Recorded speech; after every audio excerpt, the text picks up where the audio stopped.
எடப்பாடி பழனிசாமிக்கு பயம் வந்துவிட்டதால் அவர் திமுக கூட்டணியில் உள்ள கட்சிகளுக்கு அழைப்பு விடுப்பதாக திமுக அமைப்பு செயலாளர் RS பாரதி தெரிவித்துள்ளார்.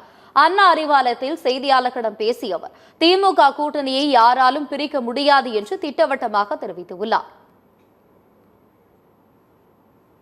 தலை வச்சு கூட படுக்க முடியாது. ஆகவே இந்த கூட்டணி வலுவான கூட்டணி, உறுதியான கூட்டணி, தெளிவான கூட்டணி, மக்கள் ஏற்றுக்கொண்ட கூட்டணி. பாஜக அதிமுக கூட்டணியை பார்த்து முதலமைச்சருக்கு பயம் வந்துட்டுங்கிற ஒரு கருத்தையும் உங்க முடிவுக்கே விட்டுரு. யாருக்கு பயம் இருந்து அவர் தானே போய் விட எல்லாரையும் கூப்பிடுறாரு. அப்ப என்ன அர்த்தம்? அவருக்கு தானே பயம் வந்துச்சு அர்த்தம்.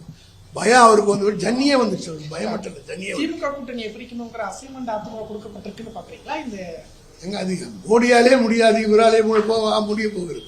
அதனால அதெல்லாம் முடியாது. கூட்டணி கட்சிகளுக்கு உரிய மரியாதை கொடுக்கல. இங்க வாங்க, எங்களை போல கூட்டணிக்கு மரியாதை கொடுக்கிற தலைவர்கள் யாருமே கிடையாது. கேட்டு பாருங்க எல்லா தலைவரும்.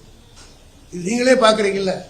எந்த ஒரு நிகழ்ச்சியாக இருந்தாலும் எங்கள் தலைவர் அவர்களுக்கு கொடுக்கிற மரியாதை எதையும் அவர்களை கேட்காம எதையும் செய்யறதில்ல.